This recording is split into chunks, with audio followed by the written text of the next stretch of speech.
एक हमारे वाल्मीकि समाज का बच्चा आगरा में पुलिस कस्टडी में उसकी हत्या कर दी गई। एक ये जघन्य अपराध हुआ पुलिस के द्वारा।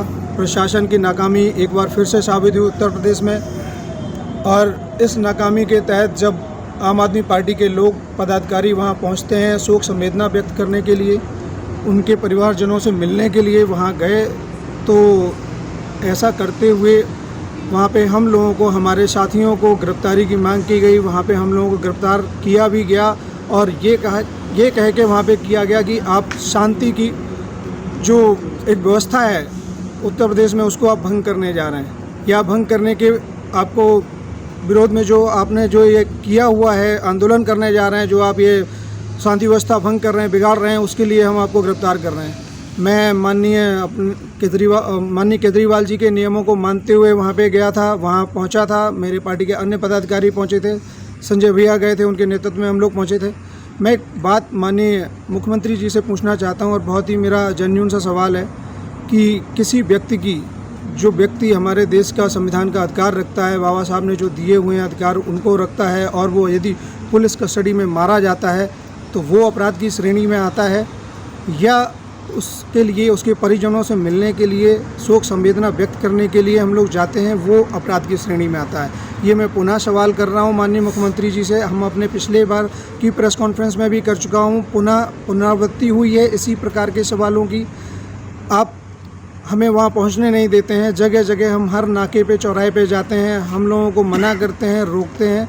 जब हम पूछते हैं कि किस धारा में, किस अपराध के तहत आप हमारी गिरफ्तारी मांग रहे हैं, हमारे सदस्यों की, पदाधिकारियों की गिरफ्तारी मांग रहे हैं, तो इसका कोई जवाब नहीं है। इस बात पे वापस आ जाता हूं कि तिरंगा यात्रा की बात पे, जिसके लिए प्रशासन ने मना कर दिया तिरंगा फहराने से, एक छोटी सी बात का जवाब दें।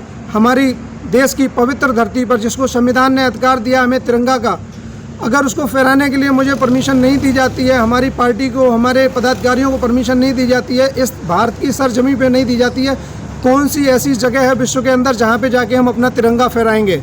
उसके लिए यदि हम बाधित हैं, जो हमारा राष्ट्रीय ध्वज है, तो हम और कौन से अधिकार ऐसे हैं संविधान के द्वारा दिए गए, कौन से ऐसे अधिकार हैं जो हमें मिल पाएंगे? ये हमारे मूल अधिकारों में शामिल है। अभिव्यक्ति की आज़ादी छीन ली, अगर हम वो करते हैं तो हमें गिरफ्तार कर लिया जाता है। तिरंगा फहराने की बात करते हैं, हमें वो ले लिया जाता है। अन्य पार्टियों के, अन्य दलों के लोग रैलियां कर रहे हैं, यहाँ तक कि एक छोटे से सदस्य किसी पार्टी में शामिल होते हैं, उनको सिर्फ वेलकम करने के लिए 2-2 हज़ार लोग इकट्ठे हो जाते हैं, भीड़ इकट्ठी होती है, उन पर कोई कार्रवाई नहीं हो रही। लेकिन आम आदमी पार्टी के लोग यदि तिरंगा फहराने जाते हैं तो उन पर कार्रवाई होती है, उनकी गिरफ्तारी की जाती है। मुझे सिर्फ इस बात को समझ में नहीं आ रहा है कि माननीय मुख्यमंत्री जी डर गए हैं आम आदमी पार्टी से। उनका ये डर साफ जाहिर हो रहा है और मैं जनता को भी ये दिखाना चाहता हूँ, अपनी आवाज़ के थ्रू ये बताना चाहता हूँ कि जनता स्वयं देख ले और निर्धारण करे कि गलत कौन कर रहा है, सही कौन कर रहा है। उन पे गलत कर रहे हैं और गलत करने के बाद पर्दा डाल रहे हैं।